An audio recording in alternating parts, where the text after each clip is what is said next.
Welcome to another episode of the Alter Your Health podcast live. We are live on Instagram at Alter Health and also on Facebook in our Empowered Healing Naturally Facebook group. My name is Dr. Benjamin Alter. My name is Dr. Susanna Alter. And this is the Alter Your Health podcast, your source, as always, of information and inspiration to promote the holistic transformation of your health and the health of our planet. We're so excited to dive into a topic that we skirt around in so many instances, and that is the topic, the huge one, hormonal health. And I can't believe we haven't yet had an episode that really focused on hormonal health yet. Maybe because it's such a big topic, and these episodes we try to keep around 20 minutes. So we're going to try to do our best to give you a real solid foundational understanding of how to really support your hormonal health within these next 20 minutes. And we're going to talk about reproductive hormones, the stress hormones, thyroid hormones, all the hormones, because we can't just talk about one subset of hormones without talking about the fact that they all influence each other. Your hormonal system, your endocrine system, is this crazy network of all these different little messenger molecules. And so we just can't piece them apart in different subsections. And that being said, a lot of you maybe have the experience of going to a doctor and measuring hormone levels and, say estrogen is low, or your thyroid hormone is low, or testosterone is low. And the conventional approach is just to give a little supplementation of that hormone. We don't call it a supplement. We call it a pharmaceutical intervention. But the standard model is to replace that hormone that is deficient. And the fact of the matter is, yes, we can do that, but that can throw off and throw out of balance all of the other endocrine hormones that are so intricately balanced in your body. So our philosophy, naturopathically, medically, is to support the body in regulating hormones naturally without any sort of external invasive intervention, which just kind of throws everything off. Because the fact of the matter is we can't, our body is so much more complex and intricate and so many more nuances than, say, a car engine. And we can't just tweak something and expect that is going to have one predictable key effect. When we tweak something, especially in the level of hormones and the endocrine system, we tweak everything. And so that being said, we just want to trust that the body has the innate ability to maintain healthy, optimal balance, and we want to support that balance holistically. So I think you guys are on board with that. I think that, if you're tuning into this podcast episode, that's your intention, is to support the holistic, natural balance of your hormones, and not just, what are key ways to boost testosterone, which maybe we can get into as well, because I have some experience with that. So where should we start? Let's start with the reproductive hormones. I think when people hear the word hormones, they tend to think of the reproductive hormones first. And I know for the women out there, hormonal health can be a thing that follows you throughout your whole life. Well, actually for everyone, hormonal health obviously is with you your whole entire life, but I think for a lot of women, they might experience symptoms related to their hormonal health throughout much of their life. And through the reproductive years, imbalances in reproductive hormones might look like PMS, might look like menstrual cramps, heavy menses, irritability. Those are some of the most common ones. And then when you're moving into menopause, you might experience hot flashes, again, irritability, insomnia, dryness. And then after you stop menstruating, it's not like the hormonal issues just stop there. Hormonal balance is important in that phase of life as well. For men, It's the same deal. It's important. Do you want to speak about? Well, what are the main, hormonal level issues that are the most common for women to experience? Speaking Great of women question. first. Yeah. So what's really interesting is that throughout life, in those reproductive years, and also in menopause, when there are symptoms, the same pattern of estrogen excess tends to be present. So estrogen is high in relation to progesterone. Exactly. And so we can't really go into right now teaching you all the fluctuations of estrogen and progesterone throughout the menstrual cycle and throughout the life cycle. It would be much more helpful if we had some charts to exemplify that. And I'm going to have a kind of hormone expert, so to speak, on to dive into some of that science in a few weeks. Oh, that's great. A couple months, maybe. That's great. So, yeah, that's not the purpose of this. Thanks, yeah. No, but in general, estrogen excess, we see it happens all throughout the menstrual cycle and also in the life cycle. And so what's happening is that when there's a pattern of estrogen excess, it means that your body is not properly detoxifying the old estrogen in your system.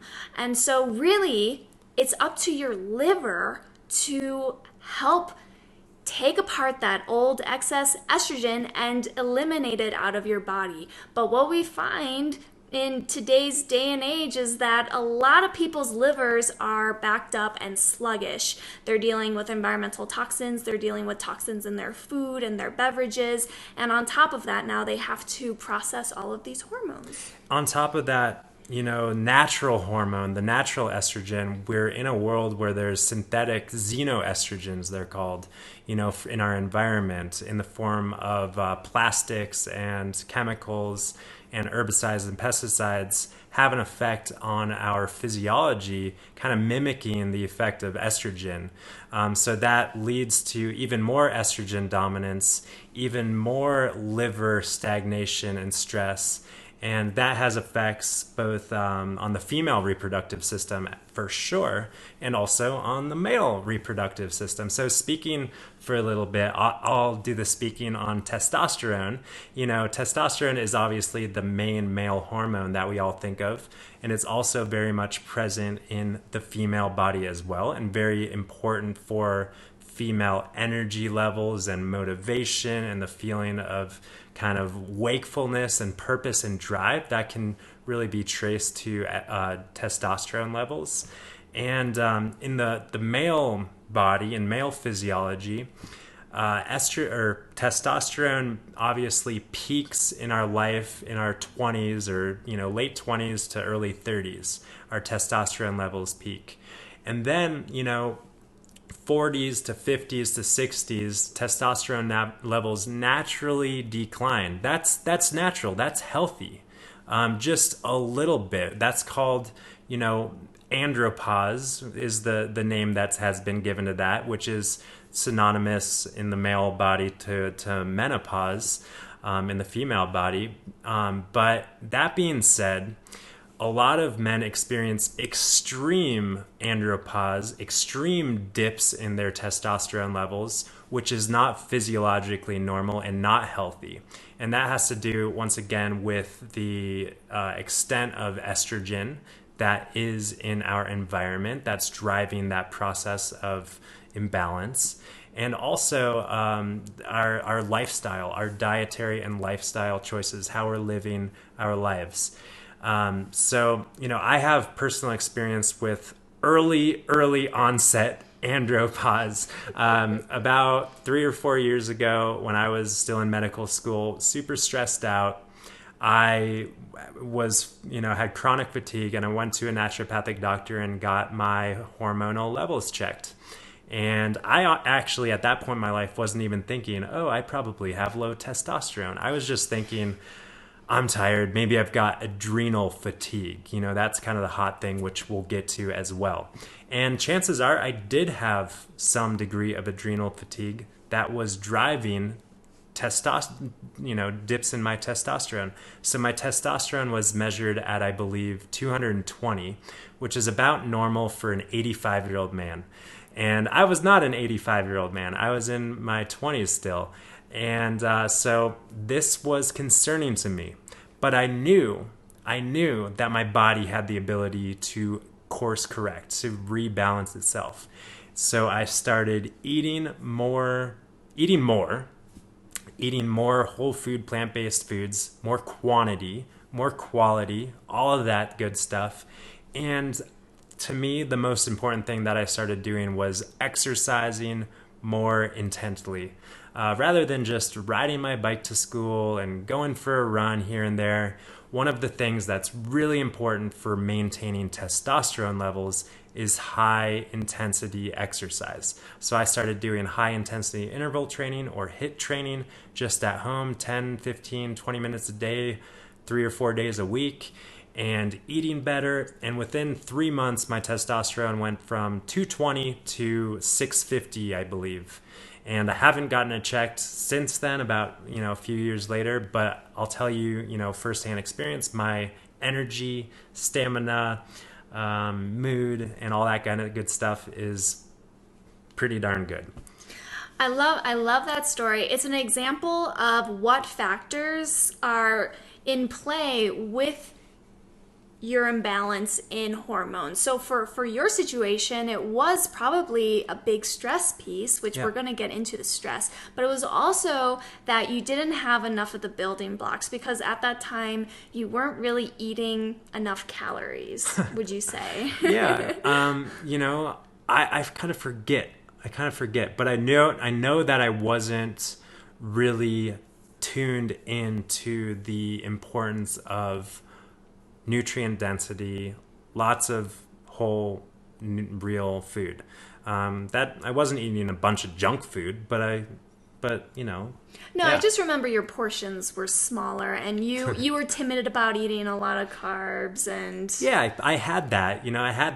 I had that programming, that imprinting that society puts on us, right? So exactly, even in the midst of naturopathic medical school, right, where we're supposed to be really tuned into optimal living, optimal nutrition, I hate to break the news, but it's just simply not really taught even in the holistic healing naturopathic medical paradigm.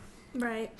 So kind of to simplify hormonal health from my perspective, I think it really comes down to supporting the health of the liver, which we have a whole podcast episode on. Also, it comes down to providing your body with the right building blocks, a nutrient-dense diet, making sure you're getting enough calories. It comes down to stress management, which is a term we don't really like, but for lack of a better word, stress management, making sure that your cortisol levels are in check.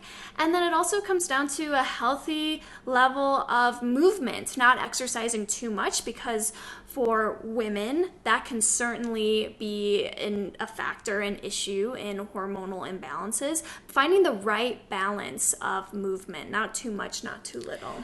Yes, and I want to speak for a second about adrenals, because adrenals, well, taking a step back, actually, the pituitary gland is the master endocrine gland. That's located in the center of our brain. And that sends signals to the hypothalamus, another part of our brain that sends signals to all other endocrine glands throughout our body.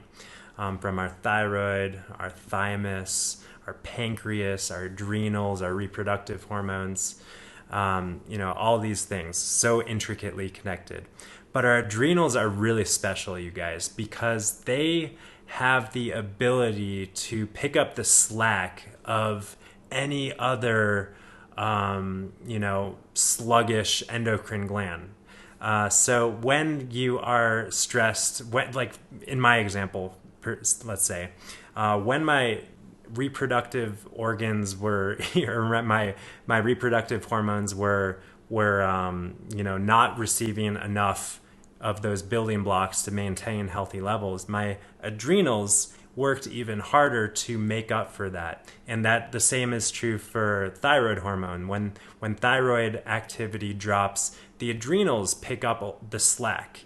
And also when our blood sugar, our insulin signaling, insulin being the hormone that our pancreas secretes to optimize the uptake of our sugars from our bloodstream. When that is out of whack, our adrenals also turn on in order to increase blood sugars to drive that sugar into our cells. So the adrenals are really, looking out for us on all angles. And also, when we are in this world where we're inundated with kind of psychological, emotional, physiological stressors, our adrenals are obviously, you guys know that they, turn on to pump out the adrenaline, pump out the cortisol to keep us awake and engaged in our sometimes very stressful life and world.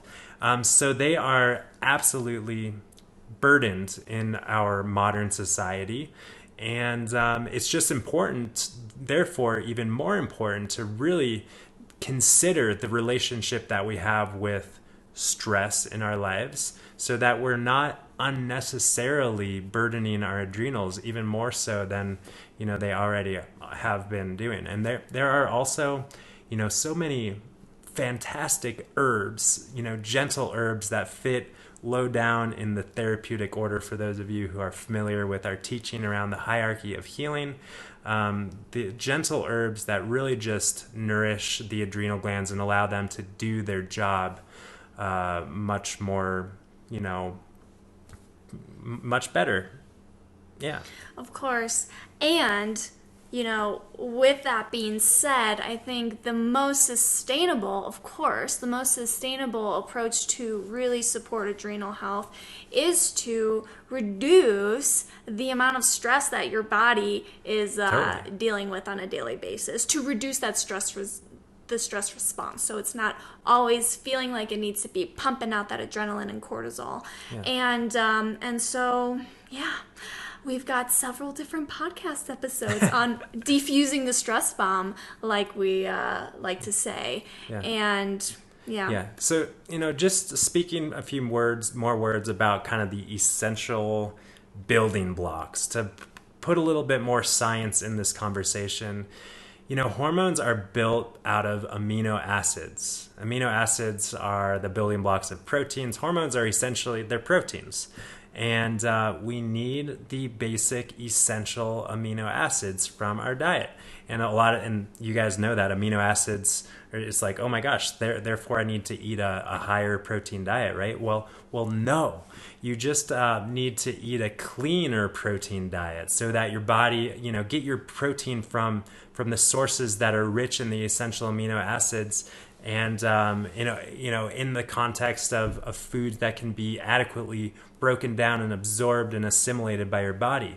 And these foods are plants. Animal proteins are such a burden to the digestive system. A lot of these amino acids, even though they're higher protein levels, your body just is overburdened by all of the other things that come along with that packaged along with the amino acids. So we want to focus on the nutrient-dense amino acids as opposed to the calorie-dense, fat-dense, toxic-dense amino acids. Yeah, and on top of that, these animal products, they have their own hormones in them too. They have hormones that have been added for the sake of growing these animals faster, but also just the natural hormones that are in the dairy, in the eggs, in the meat. And so you're bringing in exogenous hormones that are going to influence your own natural balance of hormones. And there's all sorts of really amazing research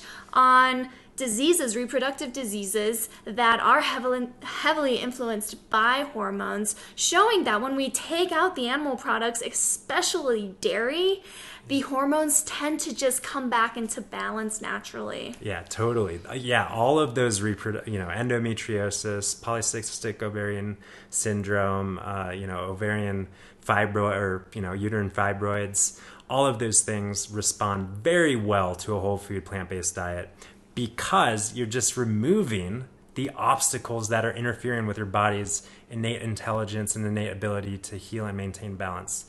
So, I feel like to make a really kind of long story really short and simple, it's that your body does have the innate intelligence to maintain optimal hormone balancing in any moment.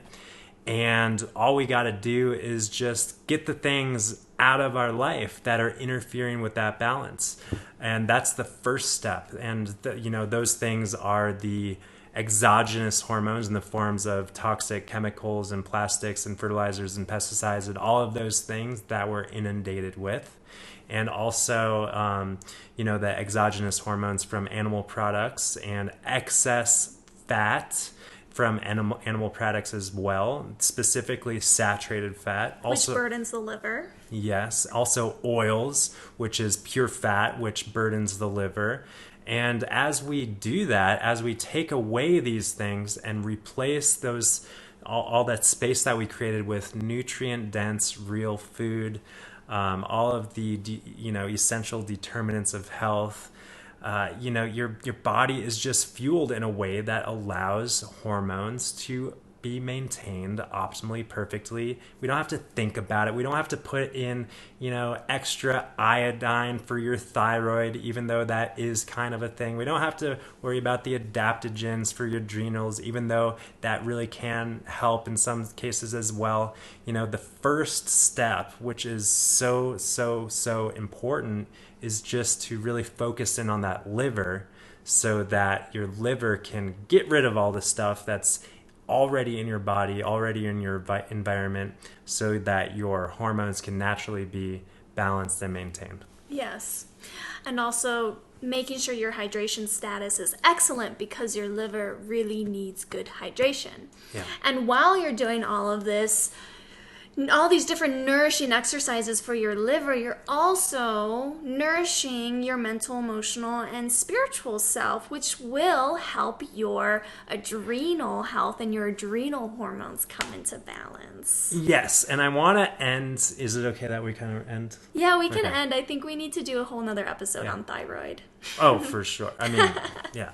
But I want to end by talking about oxytocin. Oxytocin just popped into my mind and my feeling, and that is a hormone that has so many interesting facts about oxytocin. Obviously, we know that it stimulates like breast milk production in women after giving birth, and it's that kind of bonding hormone. And it's also responsible for increasing strength and healing of muscles when we are injured.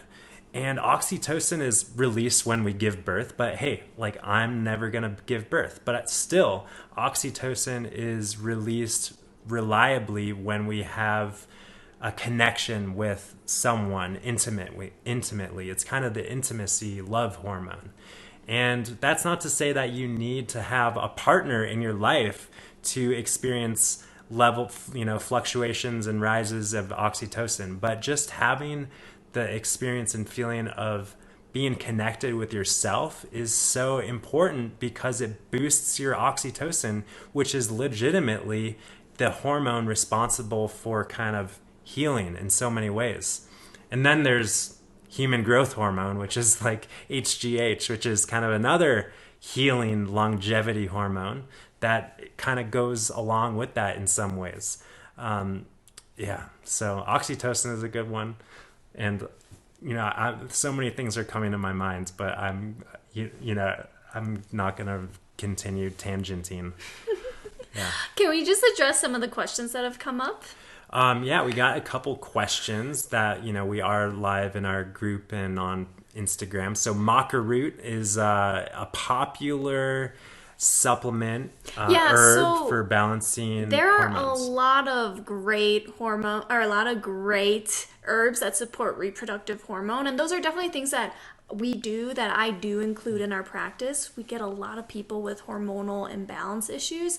And like we always say, those are the higher up interventions. So after we create that strong foundation of health, then we can bring in the maca, then we can bring in the vitex, then we can bring in the black cohosh, herbs like that. But it's always good to check with a practitioner to make sure that those herbs are actually indicated for you. Totally. Because hormones are so easily influenced. Yeah. But the great thing is that herbs generally have lower risk of side effects and these kind of things. Generally pretty well tolerated. They're more like foods. Especially maca root. Especially maca. It is a food in Peru. Mm-hmm. So, and what about high testosterone?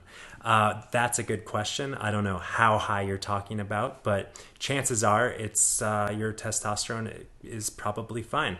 A lot of even older men have testosterone around 1,000 or even more, and that's fine. The other thing to know about hormones, which we probably should have mentioned early on, is that hormones, like everything in the human body and in nature, are on a circadian rhythm.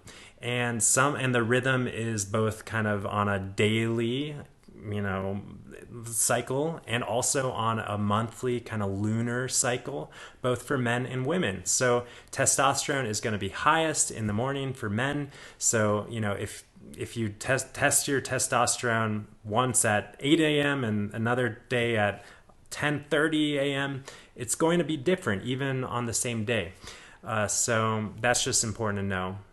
And will you eventually go over a basic liver cleanse? Absolutely. We've done so in the past. We intend to do that in the future. It's something that we do ourselves at least a couple times a year, and we love leading the group through that as well. So stay tuned for a spring liver cleanse. Our next liver cleanse will be in March. We do have a podcast episode about cleansing, so you can go back and find that one. But we'd love to have you join our group cleanse in March. Yeah, and then, I don't know what I got excited, what word I got excited over, but we did get a question about how do plastics have estrogens. And so really it's just that plastics, they have things called xenoestrogens, which are molecules that mimic estrogen in the body. So they come into our body and they bind to estrogen receptors, which can then create a whole cascade of other, reactions in the body.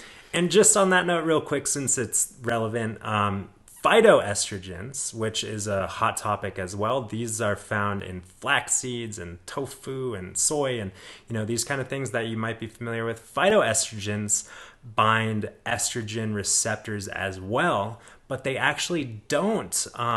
They modulate the estrogen receptor in a way that doesn't promote estrogen excess, but it actually diminishes estrogen, or in some cases just regulates estrogen. So phytoestrogens, there's no risk for overdoing phytoestrogens really. Even, with risk of cancer, history of breast cancer, or any of those things, the science is really pretty definitive that phytoestrogens are supportive of overall health for men and women at all age stages. So, yeah. All right, that's enough. As we usually do, we go closer to 30 minutes. We talked about so much, but I feel like there's so much we didn't talk about. Yeah, so there's always room for more, you guys. So stay tuned next week for another episode on Alter Your Health podcast. Again, for those of you who want to join us live, we are on Instagram at alter.health and on Facebook in our Empowered Healing Naturally Facebook group. Thanks for all of you for tuning in. And just a reminder, we welcome you to schedule a 15-minute free exploratory consultation with one of us to help you discover what obstacles are getting in the way of your body's ability to heal itself, and to see how we can help you. And so to schedule one of those 15-minute consultations, you can go over to our website, www.alter.health/schedule. And also we welcome you to hop over to Facebook to join our Empowered Healing Naturally Facebook group if you want to continue this health supporting conversation between podcast sessions. All right, so we look forward to seeing you next week. Stay tuned for that, and peace and love. Until next time. Bye for now.